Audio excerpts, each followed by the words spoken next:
சினிமாவுல இப்ப உள்ள நிலவரம் என்ன அப்படின்னா, பெரிய பெரிய ஹீரோஸோடைய திரைப்படங்கள் வெளிவர்றதுக்கு முன்னாடி, அவங்களுடைய ஃபர்ஸ்ட் லுக் டீசர் இதெல்லாமே வெளியாகும். அவங்களோட படம் எப்படி இருக்கு அப்படிங்கிறது வெளியாகறதுக்கு முன்னாடி, அந்த டீசரு, அந்த போஸ்டர்லாம் வந்து எங்கருந்து சுட்டது அப்படிங்கிற ஒரு விஷயத்த, இப்ப உள்ள எல்லாருமே வந்து சமூக வலைத்தளங்கள்ல அப்படியே வெட்ட வெளிச்சமா எல்லாருக்கும் போட்டு குடுத்துடுறாங்க.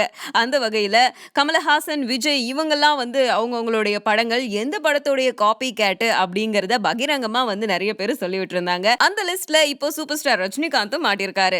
எஸ், கபாலி திரைப்படத்தோட ஃபர்ஸ்ட் லுக்ல ஒரு போஸ்டர்ல நம்ம ரஜினிகாந்த் வந்து அப்படியே சங்கிலி அள்ளி வீச அதுல நிறைய பேர் சிக்கி தவிப்பாங்க. அந்த பர்டிகுலர் போஸ்டர் டிக் டிக் அப்படின்னு ஒரு பிலிப்பைன்ஸ் படத்தோடைய போஸ்டரும் இதுவும் ஒரே மாதிரி இருக்கு, இது ஒரு பெரிய காப்பி கேட் அப்படின்னு சமூக வலைதளங்கள்ல எல்லாருமே வந்து போட்டோஸ் எல்லாம் அப்லோட் பண்ணிட்டாங்க. கம்பாரிசன்லாம் பயங்கரமா நடந்துட்டு இருக்கு. அது மட்டும் இல்லாம கபாலி திரைப்படத்தோடைய கதை கூட அந்த படத்தை வந்து தழுவி இருக்கு அப்படிங்கிற மாதிரியும் சொல்லிட்டு இருக்காங்க.